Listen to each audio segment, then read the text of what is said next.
नमस्कार दोस्तों, आप सभी का फिर से इस वीडियो में स्वागत करता हूं। जैसे कि आपको पता है, व्यापम ने एक कैलेंडर जारी कर दिया था। ठीक है, हमने देखा था लास्ट टाइम। तो वहां पे एक महत्वपूर्ण एग्जाम था मंडी उप निरीक्षक को लेके। इसके बारे में आपके मन में सवाल होगा कि इसकी योग्यता क्या हो सकती है, सिलेबस क्या क्या हो सकती है और साथ में इसकी सैलरी कितनी है। ठीक है, तो इसकी बेसिक जानकारी मैं आपको दे देता हूँ ताकि आपको एटलीस्ट पता रहे कि क्या क्या इसमें चीज़ें होती हैं। ठीक, लास्ट टाइम जब इसका एग्ज़ाम हुआ था वो हुआ था 2021 में। तो इस टाइम इसका जो एग्ज़ाम होने वाला है वो 26 अप्रैल को होने वाला है। सबसे पहले तो यही आपको याद रखना है कि इसका एग्ज़ाम कब है और इसके लिए आपके पास समय कितनी है। ठीक है, इसके बारे में आपको समझ में आ जाएगा। तो 26 अप्रैल 2026 को होना है, मतलब चौथा माह में होना है। कब? 2026, मतलब ठीक ठाक समय है, 5-6 महीना आपके पास समय। इसकी तैयारी बहुत अच्छे से किया जा सकता है। ठीक, तो लास्ट टाइम जब इसका एग्ज़ाम हुआ था उसी का हम लोग जो है अनुसरण करते हुए देखेंगे उसमें योग्यता क्या ली गई थी। तो याद रखना है आपके पास नॉर्मल आपके पास ग्रेजुएशन होना चाहिए, स्नातक आप रहें, क्लियरली यहाँ पे मेंशन था।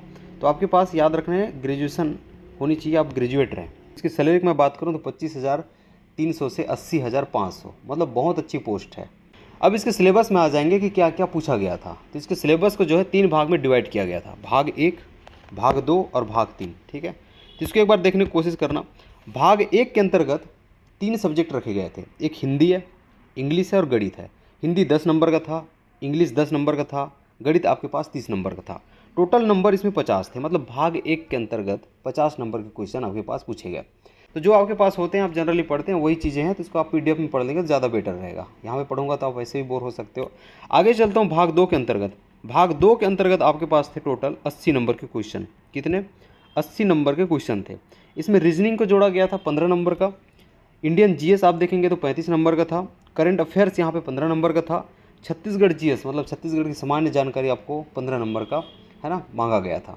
इस प्रकार टोटल नंबर यहाँ पे 80 हो जाएंगे। ठीक है, 30 हो जाएगा, 30 जो है 60, 65, 70 और 80। ठीक है, 80 नंबर क्वेश्चन आपके भाग 2 से पूछा गया। भाग 3 के अंतर्गत 20 नंबर के थे। कितने? 20 नंबर के। इस प्रकार भाग 1 के अंतर्गत 50 था, भाग 2 में 80 था और भाग 3 में है ना 20 नंबर का था। इस प्रकार टोटल आपके पास जो नंबर हो जाएंगे वो आपके 150 हो जाते हैं, मतलब टोटल प्रश्न 150 और टोटल नंबर 150। लेकिन व्यापम का अभी ट्रेंड चल रहा है कि वो 150 क्वेश्चन ना करते हुए हर एग्ज़ाम को 100 नंबर का कर रहा है। इसको भी आपको ध्यान में रखना है। तो 100 क्वेश्चन पूछेगा और 100 नंबर का इस बार वो रखने वाला है, मतलब ऐसा हर चीज़ को कर रहा है। तो है ना, संभावना बनी हुई है कि 100 नंबर का क्वेश्चन आपको इस बार पूछ ले। तो सभी नंबर को जो है थोड़ा थोड़ा कम कर लेगा वो। कोई 15 है उसको है ना 10 कर लेगा, कोई 35 है उसको 30 कर ले, ऐसे करके वो 50 नंबर काट के आपके पास 100 नंबर के क्वेश्चन पूछ सकता है। इसको भी आपको ध्यान रखना है। इसको बहुत अच्छे से पढ़ना कि जो डिटेल है इसके, है ना, क्या क्या टॉपिक्स आपको पढ़ना है, ये आप PDF से बहुत अच्छे से पढ़ लेना। ठीक है, PDF मैं ग्रुप में प्रोवाइड कर दूंगा। इस प्रकार की जानकारी पाने के लिए चैनल पर बने रहेंगे। चैनल पर नए सब्सक्राइब जरूर कर लेना। साथ में वीडियो को लाइक करना, शेयर करना नहीं भूलना। ठीक, बहुत बहुत धन्यवाद।